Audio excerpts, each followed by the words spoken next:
intro's not playing, buddy. So, all right. Welcome to Truckers Voices, everybody. We are live right now. We are live in person. Something happened to our intro song there. I'm not sure what happened there, but hey, it's all right. That's all right. We're here. Here at Truckers Voices Podcast, we're rolling down the highway with a big thank you to one of our proud sponsors, the Fulton County Old Country Show.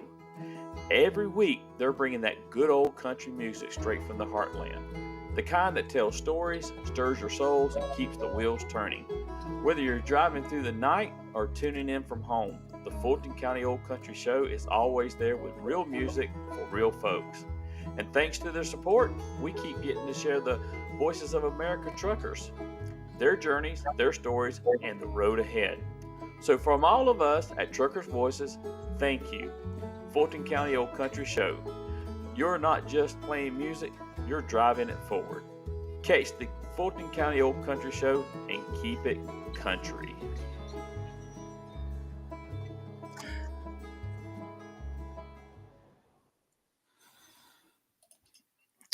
All right, Steve-O, we're back, and just I don't know what happened to our intro video, but we wanted to pay a tribute there to our sponsor tonight. So anyway, Steve-O, go ahead and take it away, man. We got Marty. I see him over there waiting in the wings to come in here. So let's go ahead and get the podcast started, Steve. I'm going to let you go ahead and just roll off with it, man. All right, brother. Here we go. Good evening, everyone, and welcome to another episode of Truckers Voices. I'm your host, Steve Brand, and tonight we got a special treat. Joining us is a true champion of the trucking community, Mr. Marty Ellis, professional driver, longtime advocate, and proud representative of OIDA. Many of you know Marty from the Spirit of American Trucker Tour Truck, his dedication to helping drivers, and the way he shows up for this industry day in and day out. We're excited to hear his story, his insights, and his heart behind the mission on the road. So settle in, share the stream, and let's get this conversation rolling. We're going to bring Marty in with a champion song here because I know he's a champion of the industry there, Steve. What you think? I know he's a champion.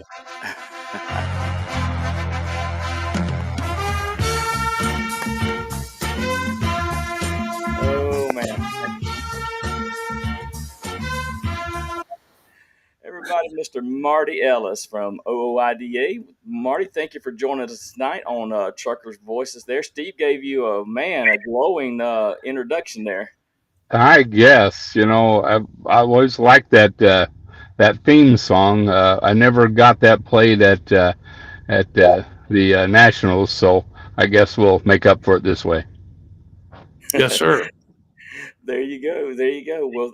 Well, thank you for coming on Truckers Voices and sharing with us tonight.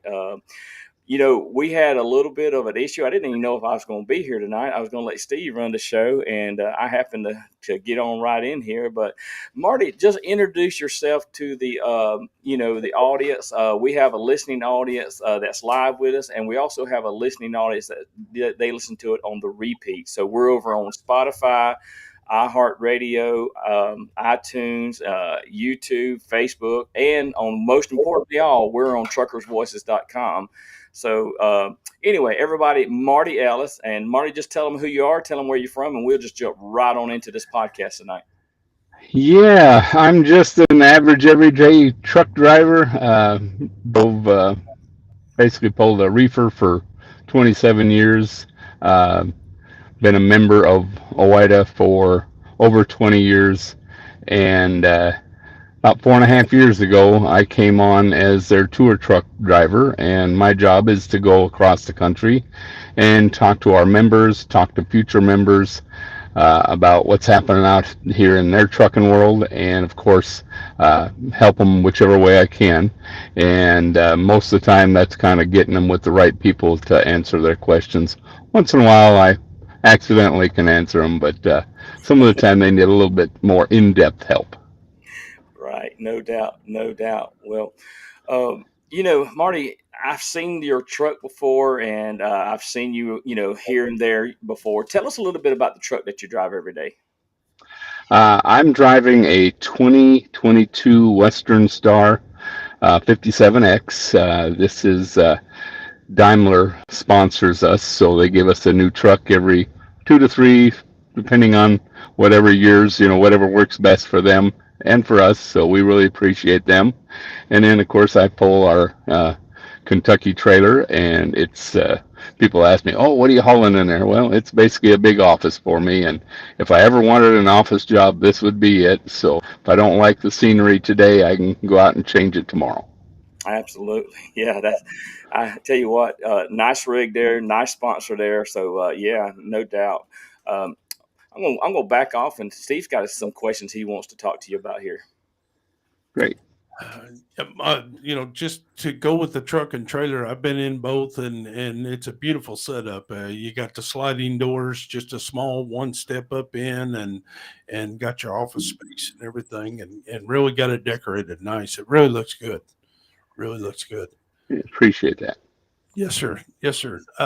When did you first get involved with OIDA, and what inspired you to take on more of a active advocacy role? I apologize, folks. I can't say that word. Yeah, some of the time I have a problem with the advocacy word as well. But yeah, I when I joined, uh, we didn't own trucks at that point in time. We owned trucks before that. Never heard of OIDA, and then a buddy of mine told me about it.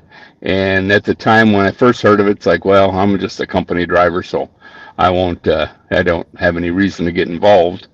But part of the name is the independent driver, and that means back in the 70s, that was a term. Basically, it says you weren't a union driver because the union guys were represented by the union and everybody else wasn't. So that's what got me involved once I heard that, oh, hey, yeah, I can become a member because there's so many regulations and rules, laws, everything that goes with trucking.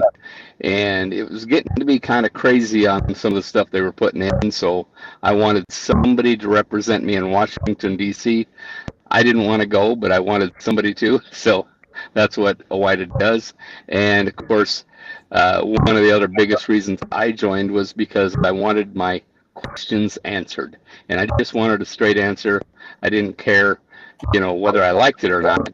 I just wanted a real one and know where that answer came from, and that's what our guys do every day. Exactly. Exactly. When did OIDA first come into play? When did they actually get started? 1973. 1973. I knew it was the early 70s. I just wasn't real sure. Now, if you weren't a truck driver, what do you think you'd be doing today? Well, that's a good question. Some people have asked me, why'd you get into trucking? Well, I always tell people I didn't have anything to do for the weekend, so it was something to do. But after I got out of the bees, I was looking for something. I was managing a bar here in town, and I was driving a school bus, which is always a great combination. Getting closing at 2, 3 in the morning, and then getting back up to go bring the kids in the bus a few hours later. So it was wearing on me. So I was looking around saying, what could I do? And I figured, well, I could drive a truck. I was also contemplating starting my own bee business. I was looking at possibly doing some road construction, but I figured, well, let's try this trucking thing out, and I guess it stuck. Exactly. Who'd you start driving for? Yourself? The company. No, when we had our own trucks, we had semis and 10-wheelers and 6-wheelers when we owned bees. But and we'd go to California and South Dakota is where we went with our bees. But when I went to go driving over the road, it was a company called A&A Express out of Brandon, South Dakota, and they did reefer there. And it was kind of funny. When I first called a couple places, the first one I called said, "Oh, you're kind of far from me," because we were about 2 hours away from their home base, where they're based out of, there in Brandon, South Dakota. And once I got a hold of A&A, they said, "Absolutely, come down. We'll have a chat." And when I was down there to see them, the other company that said, "No, you're too far away," was just basically 3 doors down from from A&A. So that was probably not the best uh, choice of theirs, since I was with A&A for, well, 1 month shy of 27 years. 27 years. Wow. I think I met you at the truck show, or I can't remember when you was driving for A&A.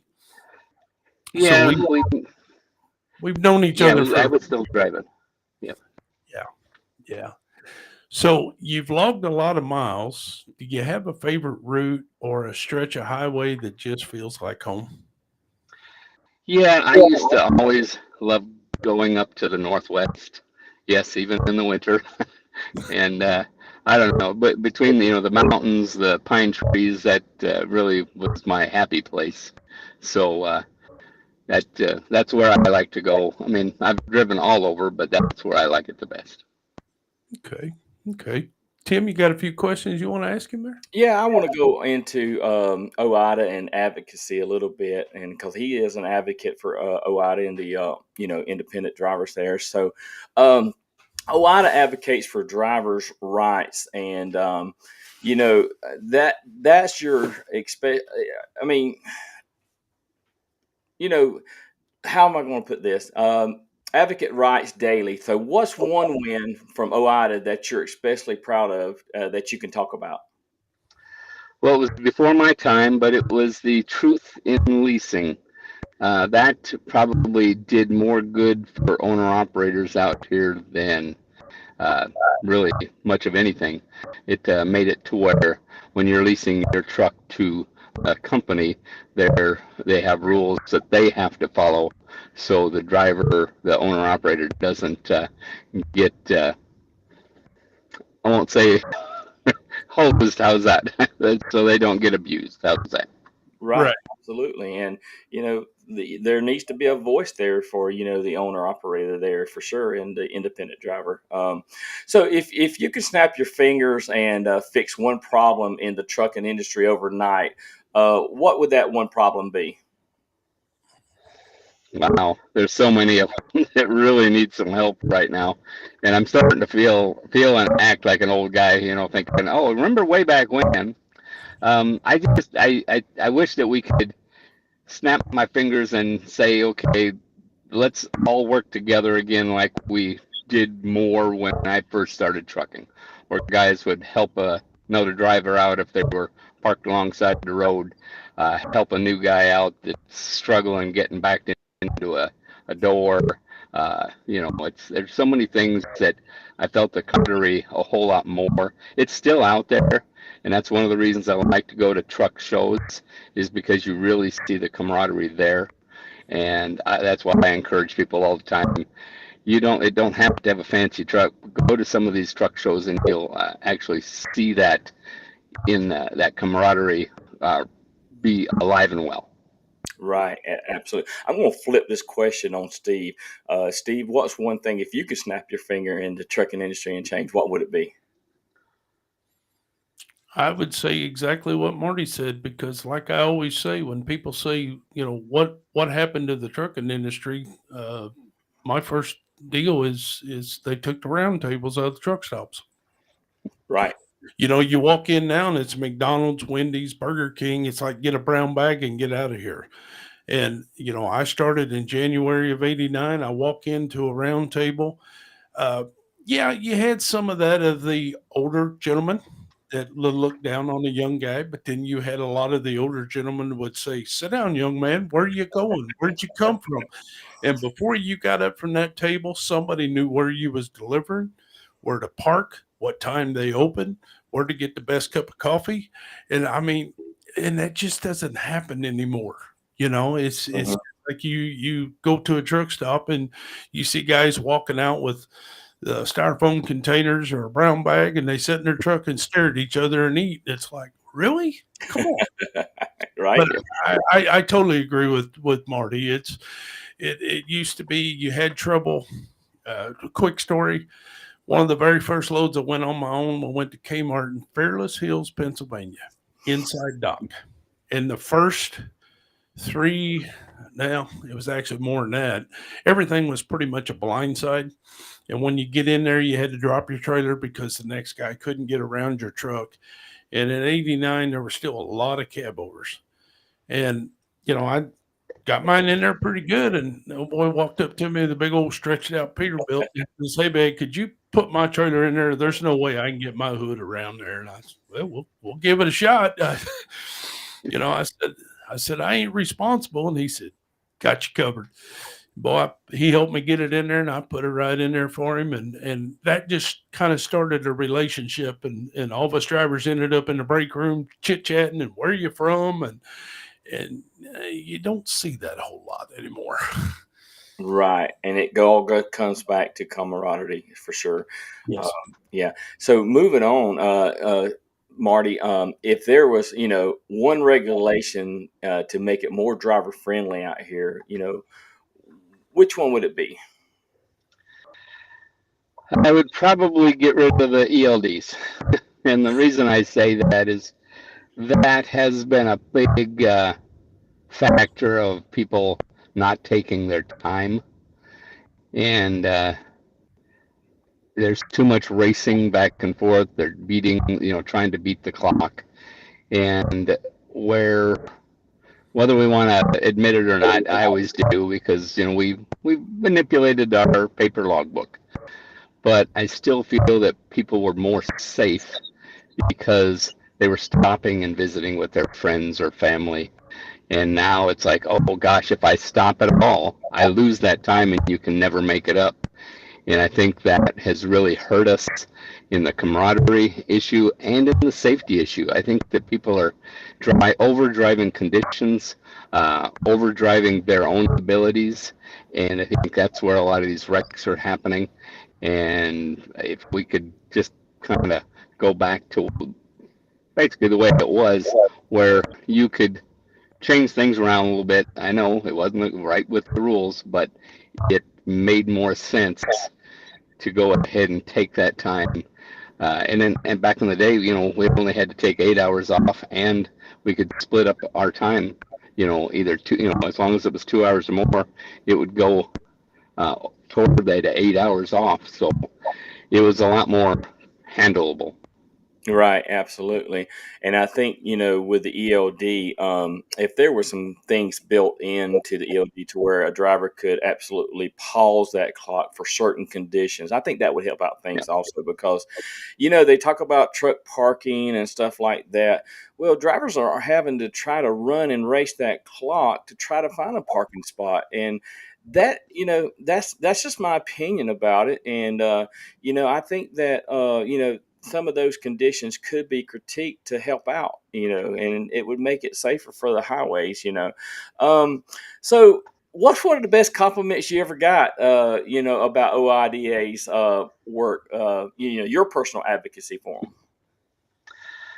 Well, as far as OIDA's work, a lot of people will come in and tell me that, they've kind of saved their business because they were doing it wrong, and OIDA was able to help bring them back and to where they were doing it legally and appropriately, and that way they could actually make money in the industry and not worry about whether it's motor carrier getting shut down for different regulations, things like that, or times where OIDA has been able to get somebody paid from a broker that they weren't able to do it on their own. So there's so many times like that, but it always really feels good when I'm welcomed at a place with open arms.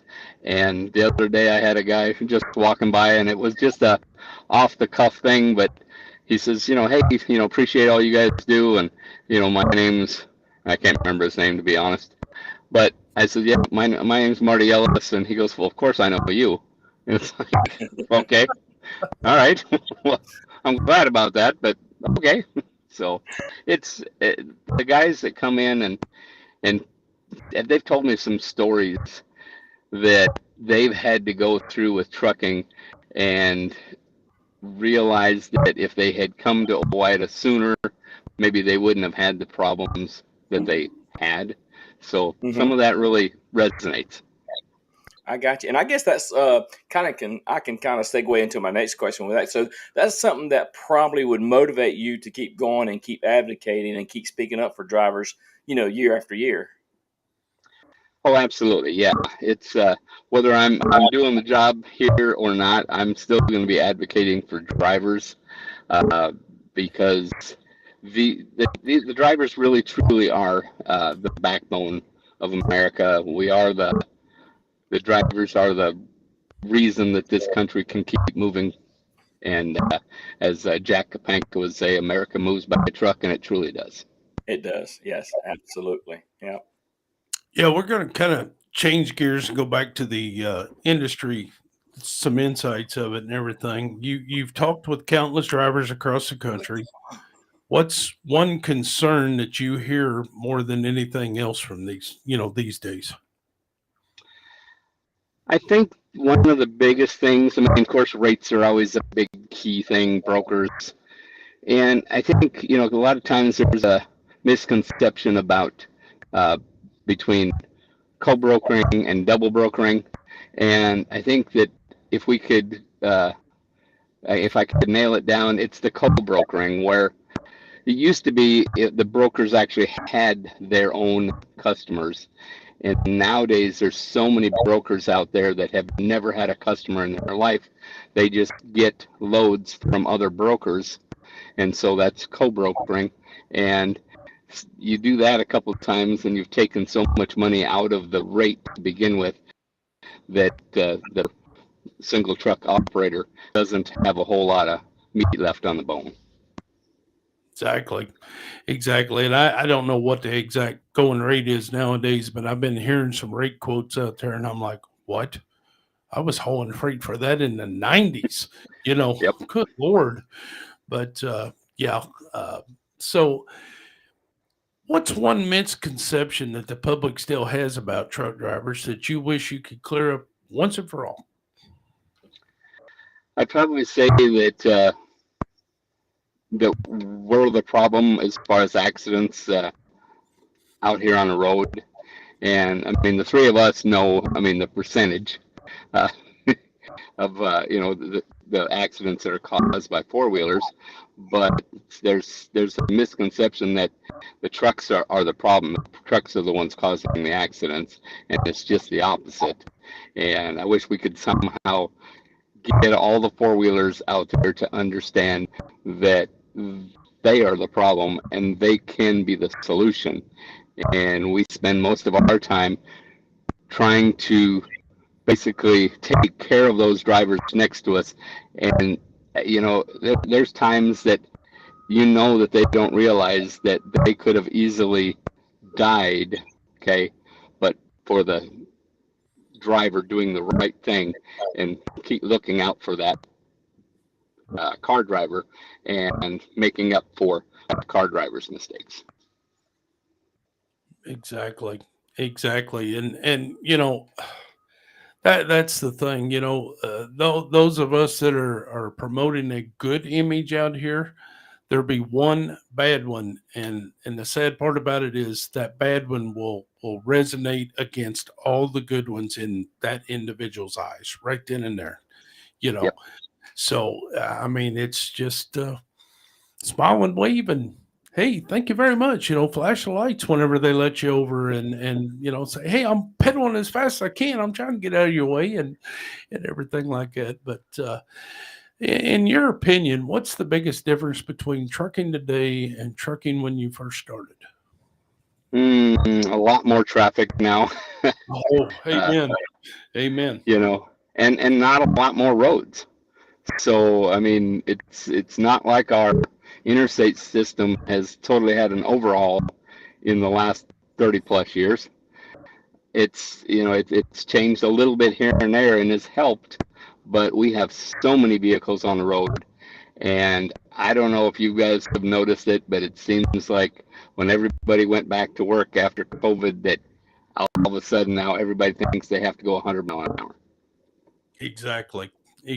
And I'll be honest with you, COVID was a blessing. I mean, you're just kind of more or less out there by the trucks. I mean, it kind of reminded you back in the late '80s, early '90s when it was mostly trucks out here at night and everything. But you're right; it's like everybody's in a go fast mode, and whew. But you're right about the interstate system too. I mean, I'll just use one that everybody. I know they're working on it, and that's I-70 in Indiana.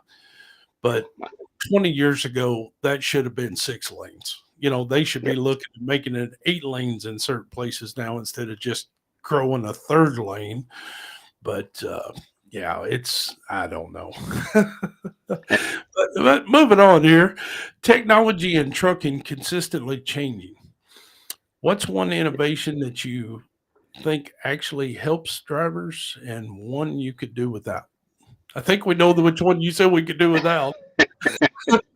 Yeah, we've kind of covered that one, but I think the adaptive cruise I think is helpful, um, and it really helps. Because people say, "Well, yeah, Marty," but all of a sudden I look down and I'm going 55 miles an hour. It's like, well, if I do that, then shame on me because I wasn't paying enough attention to as my speed is slowing down to keep the pace with that vehicle in front of me. If I'm in that big a hurry, then I would have been paying more attention and I would have got out and went around. So I think that that's a decent one. I'm not a big fan of the automatic emergency braking, just because I see the good value of it if it's dialed in, but and they're getting better, but there's still a lot of false positives. And just the other day, I was coming up under an overpass, and all of a sudden it wanted to hit the brakes. It's like, okay, we still have a problem here, so I think we need to work on that a little bit harder. Yeah. Yeah. It's like you're talking to the truck saying, no, seriously, I'm not going to hit the bridge. You don't have to stop me. I'm not going to hit the bridge. Exactly. I still want to live to see tomorrow. I'm not ready to hit that bridge. Oh, yeah. I totally agree with you on that. Uh, it, what does professionalism in trucking mean to you personally? Well, that's a good question. I guess I look at it, we have to take pride in what we do. I don't care if you're digging ditches, cleaning porta potties, you have to take pride in what you do. And we as drivers really need to step up with that and help others to understand that that's part of our job is to take pride in what we do and make it show to everybody around us. Yes, sir. I totally agree. I totally agree. And you don't have to be first. Nope. You could let somebody else go ahead. I agree. Tim. Yeah, I mean, so tell me again, Marty, what was the first company you worked for? Was A&A? Yeah, A&A Express. Yeah. A&A. So what kind of commodities did they haul back? The majority was either meat or ice cream. Okay. And, that's the reason I asked that. I wanted to lead into that with my next question. So while you were there with them, are there any particular stories that stand out to you from your time with A&A, stories, some funny ones or some unexpected moments that you experienced at a truck stop or something? Well, I guess one of the surprising things, I got down to a shipper in LA, and it was downtown, basically Chinatown down there, and not a very fun place to get into. Had to go down, turn into an alley that had a pole right next to it, and so it took some getting into, and the place wasn't quite ready for me, and they were going to be hand loading incense, that kind you burn. Yeah. And so I'm sitting there, kind of probably not looking too happy about having to wait and all, but I know, stuff happens. And the guy that owned the company, when his guys went to lunch, he took me down to an actual real Chinese restaurant, and with the ducks hanging up and all that, and took me out to eat. And by the time we got done, he sent some incense, an incense burner with me, and it was like, hold it, this guy, I mean, is actually treating me like another human being. And so many places we go to, especially with a reefer, does not. They don't treat you like a regular human being, and it was just such a shock to my system. I got you.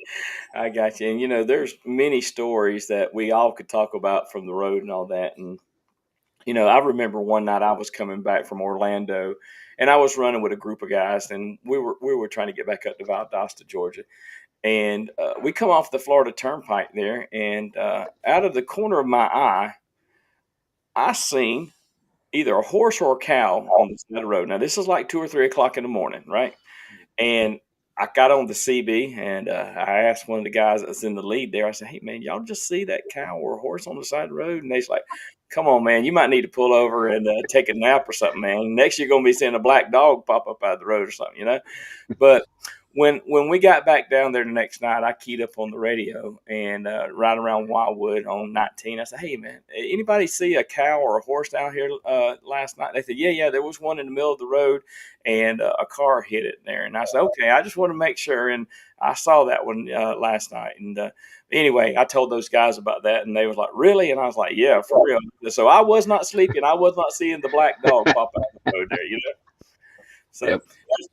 there's many stories I could tell you kind of like that on the road. And I'm sure, Steve, you got memorable stories out there Oh too. yeah. So, Oh Steve, yeah. you did a lot of the OTR, which I've never did OTR before. I've always been a line haul driver for a company here. Yeah, 7 years, and I was talking to a friend of the show, David Cummins, today on the phone, and we was kind of chit chatting back and forth, and I said, I love what I do. I love going home every day, but every once in a while I miss the road, and my favorite time of the road, take a early Saturday morning, early Sunday morning, cruising through the country on a 2-lane road, seeing the farms, seeing the pastures, the rolling hills, and smelling the breakfast. Every farm, I'm looking for a driveway big enough to put that truck in and walk up and say, "Hey, remember me? I'm your cousin from way back here," to get a free meal on. But those are the mornings that you just love. It's quiet, it's peaceful. It's like you're the only one on the road, and beautiful scenery, whether it's out west, in the Midwest, up in the East, it don't matter. But then smelling breakfast cooking, it's like, okay, I got to find a truck stop. And there's never one there. So, Yeah, and this is another question, kind of off the cuff here, Marty. So what's some of the most memorable places that in the United States that you've been to that kind of come to mind? Well, I guess, for us over the road drivers, there were so many times we'd go by and say, "Oh gosh, one of these days we'll stop there and check that out." And the only time I ever really did was when I either brought my kids or my sister's kids with me. And one of them was being able to stop at Multnomah Falls in Oregon and walk up the path up by the falls there. And it was not only memorable for me, but for the kids. And they enjoyed it so much. And of course, it's beautiful. And I think that was probably one of the most memorable times. I got you. All right. And speaking of being memorable, is there a memorable conversation that you've had with a driver while out there representing OOIDA? Yeah, I mean, I have so many good ones. I guess the one that I kind of keep in the back of my head is this one driver came in, and I think he just needed somebody to talk to, which is fine. That's what I'm there for. Yeah. And we probably spent a couple hours. I mean, and I could tell he was struggling. He was having all sorts of challenges, and I thought that OIDA could help. Of course, money was an issue, and I got a buddy, Jerry Seaman. He helps me out by purchasing some memberships, and when I find somebody that I think that could use the help. And this driver, I mean, you could, almost see tears in his eyes that somebody was actually, number one, sitting and listening to him, but also trying to do something to help out. Yeah, yeah. And I mean, those conversations, and some of these drivers is over the road, and whether it be a female driver or a male driver, sometimes they're away from home, they're away from their families, and they just want somebody to talk to, and somebody that will listen to them, and and you're there, you're at some of these places that they're at, and like Iowa 80 or somewhere like that, and that's good. I appreciate that, because some of them are out there on the lonely road for sure. And but anyway, so if trucking had a Hall of Fame road trip, who would be the three drivers you would want riding shotgun with you? Me and Steve, right? Absolutely. Well, actually, I mean, it's so hard to narrow it down. I mean, there's so many really good drivers out here. I mean, I would love to take a trip with, preferably just individually, but I mean, it could be with a few in the truck. But of all the citizen drivers, the TA Petro citizen drivers, because you get that synopsis, when you guys win and all, and that's only just scratching the surface of what each of those guys have been through and done to get to where they're at now in the industry. So I would love to have, even if it was just a day with each one of them, just to say, okay, let's talk some more about, whatever that is that I'm, really keyed up on their story. Would it be pretty cool to ride with Candy Bass? Oh yeah, I would love to. Yep. Yeah, yeah. And there are a lot of the citizen drivers out there that they have their stories and how they got to where they're at and all that. But yeah, that would be a good one there for Candy. Been driving over 50 years, and she's 80 something years old and still out there, doing it. And so we had her on the show and interviewed her, and man, that was just a great interview. So if you ever get a chance, go back and listen to that interview on Truckers Voices. I'll do that. Yep. And the funniest part about it is when she said the first company she went to work for, she told him she was a straightforward driver. She was not a backup driver. Yeah. Yep.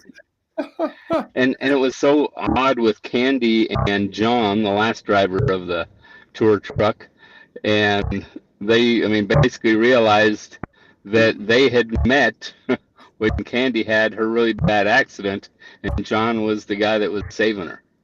Oh, and wow. It was, that was just an amazing, it's like, and how do those two people come together like that? How many years later? And it's amazing. Mm-hmm. Yes, it is. Yes, it is. That just show you how small the world is. It takes a while to get there, but it's a small world. Yep. So, well, I guess we could move on to advice and personal connections. So, what's one piece of advice you find yourself giving a new driver or drivers over and over again? Well, that's another one that's kind of varied, but I think I could just single out telling them to slow down. And that means slow down in a lot of ways, not just the speed of the truck, whether you're in a parking lot or out on the road, but slow down and think about everything you're doing. Slow down when you're doing a pre-trip. Okay, you might be able to catch something. If you get in a hurry doing that, you're going to miss things. Slow down when you're hooking up a trailer. How many of us have messed up airlines or landing gear because you got in a hurry or got distracted? There's so many ways that slowing down and not getting pushed. The dispatcher is not driving your truck. Don't let him think he can. And so you do it at your own pace. And if you're slower than others, that's fine. At least you're going to get there safe. And then don't get in such a big hurry to, go jump from one job to another because you think it's going to be better than the one you have. slow down to the point where if you're thinking about becoming an owner-operator, slow down. Take a look and find out exactly what you're going to need to do, and then do it right. Exactly. And I can attest to this to all them double pullers out there. You get all hooked up, everything's good, and most of our lines got dummy glad hands now. They don't have the old cut off and cut on switch and valve, and somebody will distract you or something will distract you. You're all hooked up, everything's solid, everything's good. You push the brakes in, you go to take off, and it won't move. You forgot to cut the air on from the lead to the rear. Yep. You know, that's and I like that you said that, because that's what I tell new drivers. Just slow down. Just all aspects of life, slow down. But okay, you're best known for connecting with drivers face to face. How important is that personal connection in today's trucking world? I think it's probably more important now because people, like you talked about, the round table, the counters that we horseshoes that you could talk to other people. We don't have that personal connection out there. It is so hard for people out, especially over the road drivers that are. I mean, they're away from their families, they're away from their friends, and you're doing everything alone. You need some of that personal contact, and Jim Johnston. He's the one that came up with the thought process of having a truck and trailer out on the road. You have somebody that has to put up the same problems that every other driver has out here, whether it's dealing with DOT, getting inspected, the rules of the road, passing your physical, all that. And it really does, I think, make a difference to be able to see somebody face to face. And so many people come in and say, gosh, I've never seen it. And I said, well, it's kind of like seeing a unicorn, because we only have the one truck and trailer and we go all over the country. And I think it means something to them when they're actually seeing somebody like Owida out there on the street level, talking to the drivers face to face. Right. Exactly. They pull in a parking lot and see the truck. Hey, it is real. It's just not in the pictures in the magazine. It's real. That's pretty cool. If you could take any celebrity or public figure on a ride along for a day, who would you choose and why? I would love to have a president, and any president, whatever president is in power. But the only thing is, if it was the president in the truck, there would be so many vehicles around you that they wouldn't see the problems that you would normally see if you didn't have all of that coverage. So, right. But I'd love to to show them what we're dealing with out here. If I could just magically make that happen without all the Secret Service and everybody.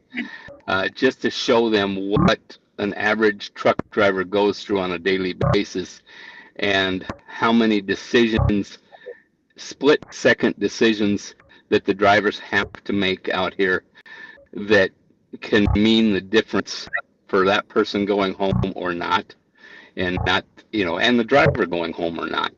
And so many times I think our elected officials don't have any clue of what we're actually doing out here, and how many decisions we actually make, in an hour. We can't even count how many. I totally agree, and I've got something just popped in my head when you said that. Like you said, say President Trump went with you, there'd be so many helicopters and black SUVs around you, he couldn't enjoy it. But he's a big social media guy, and I'm sure he sticks with certain sites. But do you ever wonder if maybe the president watches? I know there's a bunch of BS TikToks out there, but take the serious truck driver that is making a TikTok or a YouTube video of a life in a day of a truck driver. Do you ever wonder if maybe not just the president, but some of these senators or representatives actually watch that and maybe try to get a feel? I think most of them don't. But I think the ones that have some sort of relationship with trucking, whether it's a family in trucking, those are the people that really get it. And those are the ones that, and I've heard of them sharing some of that with their fellow congressmen. And it does make a difference. And a lot of times it takes that personal connection and to get people to understand, hey, this is a real issue. Yeah, exactly. I don't know. I just thought of that. Well, I've thought of that a couple different times. Do they actually watch social media? I mean, separate the bad from the reality of, hey, this person's trying to show us the real life. You just wonder, do they? Because it's hard for them to stay in touch because there's so many people around them protecting them. Right. So, I don't know. I just wonder. I got one more for you, and I'm gonna turn it over to Tim. But I know, Marty, when we first met, both of us had weight issues. You've lost a lot of weight. You're getting better with your health. I'm doing the same thing. But what's a favorite meal or snack you look forward to finding on the road? I know you try to eat healthy, but you get to that certain little town or truck stop that's well known for something that is not good for you. Yeah, and I mean, like with my health, I mean, the last couple of health events have really set me back, and so I've been really working on trying to get moving again, and because I see the effects that can be when you can't move very well. But I guess my favorite thing that I like to see pop up out on the road is, and it may sound stupid, but it's tater tot casserole. I miss that. You go into the mom and pop truck stops, and usually like once a week they would have that on the menu somewhere, and I just enjoyed the heck out of it. Amen, brother. My wife makes a hamburger, a green bean casserole with tater tots on top of it, and it's bad for me, but hey, I like it. Go You know, ahead. there's a little place on a route that I used to go through when I went to Montgomery, Alabama, and it's called Raymer, Alabama. And I'm serious when I say it looks like Mayberry when you go through there, right? But there's a place out there called the Raymer Cafe, and I can't resist every time I go through there because they have a homemade hamburger. It's not a patty that's been frozen; it's homemade, and I'm like, I really wish I didn't have to come this way, but I'll call my order in ahead of time. I'll swing in there and I'll grab that hamburger. Is it And is it one is it one of them you pick up and grease just runs down your elbow and it just tastes so delicious? oh yeah, yeah, absolutely. And the onion rings are homemade too. Oh man. All right, quit that. So so Marty, I want to kind of move into we're at the believe it or not, and this hour has almost went by, and we're almost at the top of the hour here, and this is what we call the post trip part of the show. But I've got some silly questions I want to ask you. I you know I didn't give you these questions ahead of time because I wanted you to come up with your answer, and I just kind of want to see what you had to say about it. So, and it may sound silly to you, it may sound silly to the audience there, but let's kind of see if we can have some fun with this, okay? And I'm going to ask Steve, Sure. Steve the same question there. So, um, what's if your truck could talk, your Western Star there, right? If it could talk, what's the first thing it would say after a long day of hauling? Would you? Um, the majority of the time would probably say, "Why do you drive like an old man?" It's a 600 horsepower DD16. Uh, It's probably saying, this has a lot more in it if you want. Gotcha. Steve, what would your truck say to you every day? Well, considering it's a 65-mile-an-hour truck and I run in a 70-mile-an-hour zone all the time, it'd probably say, "Get your foot out of my firewall." Yeah, well, I think mine would probably say something similar. Why are you trying to trim your toenails there, right? Exactly. Exactly. Oh man. The next question I want to ask you, Marty, if what's the most truck driver thing you've ever seen at a truck stop? And when I say truck driver thing, what's the most truck driver thing you ever seen at a truck stop? I'll tell you what I've seen one time. Oh, Lord, truck driver thing. Tell me what yours is. So Well, I'm trying to think what that would even relate to, other than the cowboy boots and the big buckle. And go ahead. all right. Hey, the most truck driver thing I ever seen, and which was the silliest thing. It's not really a truck driver thing. It was kind of a stupid thing, but seeing a guy checking his tires. You know how everybody will go around and check their tires, and most everybody that really wants to know if they got a flat tire or not, they'll use their hammer, right? Sure. And then you'll have some, they got those special shoes on that will kick the tires. Well, this guy had flip-flops on. Flip-flops. I mean, you know. So, Steve, what's the most truck driver thing you ever seen, brother? Laredo, Texas. I'm sure Marty's been to that truck stop in Laredo, Texas. Remember the one that would swallow a beetle bug in the potholes? That you had to, you look like you couldn't drive when you're backing in a spot. It's because you're trying to dodge the potholes. I'm down there one day waiting on a broker load, trying to get a broker load. That's when the broker officer's inside. You walk in and you go to office to office to office and trying to play one against the other to get basically the same load for a better price. And so anyway, I'm sitting out there in the truck and I'm cleaning the truck and whatever. This gal pulls in, backs into the truck stop, does whatever she's got to do, comes out of the truck with a bikini on, lays on her flatbed, and gets sun. I thought, lady, don't do that here. Don't do it. But that's what she did. So Oh, I guess you get the sun when you can. that's right. That's right. I don't know. I've seen some squirrely stuff in a truck stop, but I was thinking like truck driver. And the flip flop thing, I'm still a fan of not flip flops when you're driving a truck, but that's my personal opinion. But yeah, I've seen some crazy things back in the day with the ladies of the evening, I'll call them, knocking on doors and getting out of cabs. And so, I mean, we've all seen kind of some crazy stuff that goes on, and I'm sure glad that I never got involved in all that. Yeah, absolutely. Yeah. Yeah, one of the crazier things I've seen down at Wildwood, it was at the raceway down there. It was a guy in a pink tutu, running around the parking lot. No lie. Did he lose a bet? I don't know if he loses a bet or what. He might have lost his way out of the villages or something down there.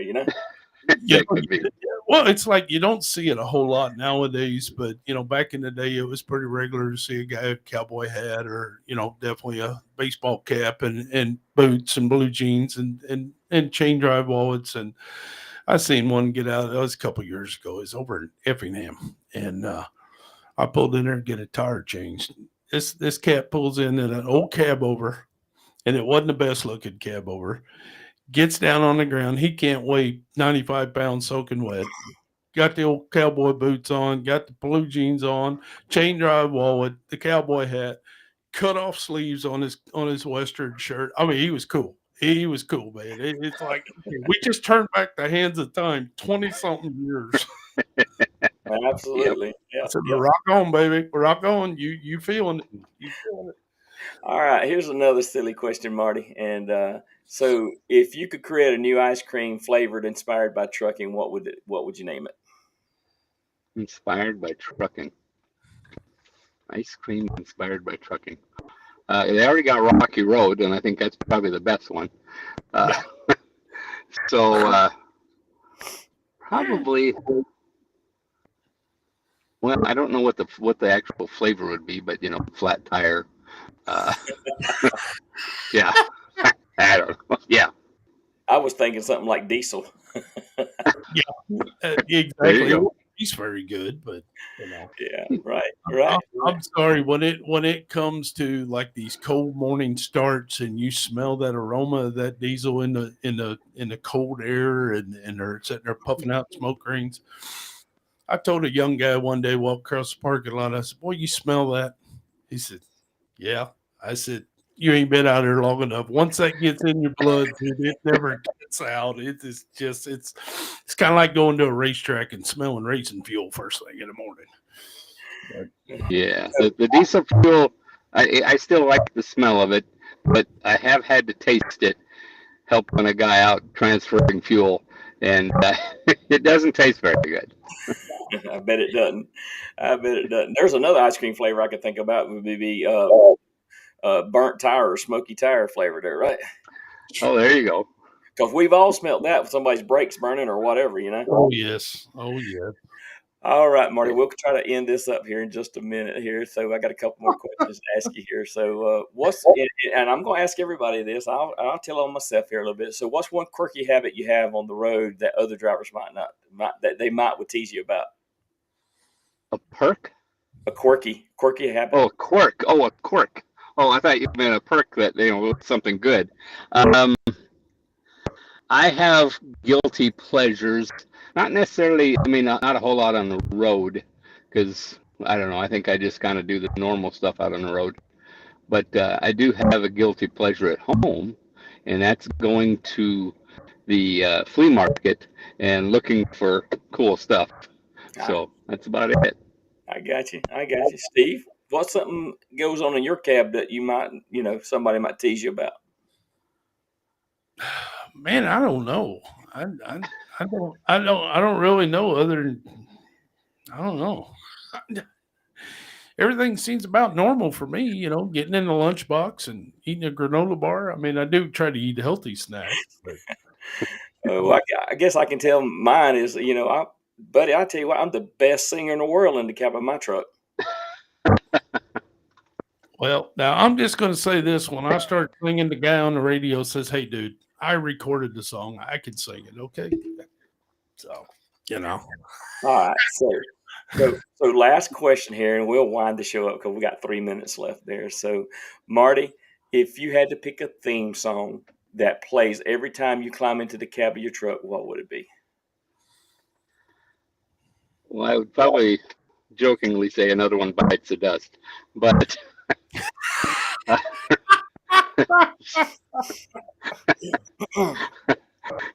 so yeah, wasted days and wasted nights. Back when I was pulling the reefer. Yeah, wasted days and wasted nights. Gotcha, Steve. Gotta be the theme song by Merle Haggard for Moving On. I got you. On a serious note, I can come up with some funny ones, but I would say I did love that song when I was a kid. So, yeah. What would be a funny one there, Steve? I don't know.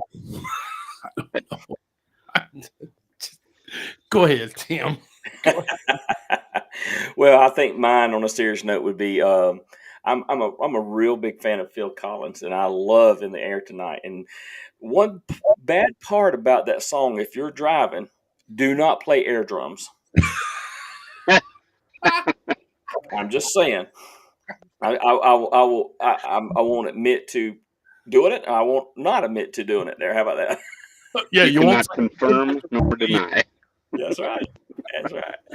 Marty, it's been good having you on here tonight, man. And I'm going to let Steve close the show out here for us. But we always have a word of encouragement for, people out here on the road, whether they're new drivers or not, and a word of safety there. And if you'll go ahead and tell us, what that would be, and then, I'll follow you, and then Steve's going to close the show out for us.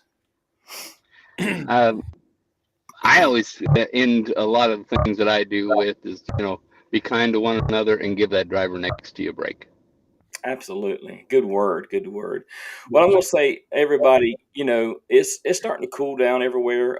Today I was in a lot of rainy weather, and I was so reminded that, I needed to double my following distance in the rain. And I know if it's snowing out there, you need to triple your following distance also, and snow and ice. And, with the weekend coming up, as I always say, there's going to be a lot more people traveling out there that don't normally travel on the road with us. So we got to watch out for those who definitely aren't watching out for themselves. I'll see y'all next week on Truckers Voices. Go ahead, Steve-O.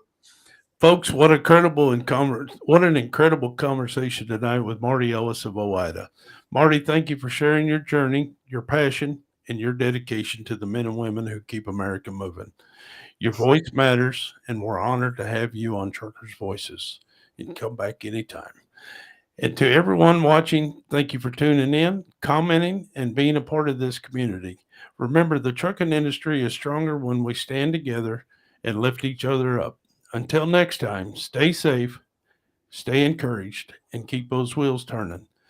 And like I always say, folks, stay true, stay safe, and the most important trip is a trip home. Good night, everyone. Marty, God bless you, brother. Thank you again for coming on. You're welcome back anytime. Hang Thank you. on, Marty, before you leave. We'll see you on the other side after we get off there, okay? Yes, sir.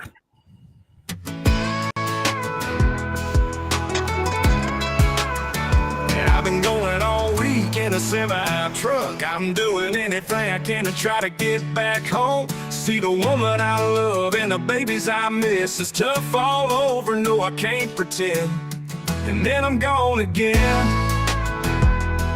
Well, it's tough all over, I see it every day. A good man working hard to try to earn a decent wage. There's a struggle everywhere, don't matter where you've been. And then I'm gone again.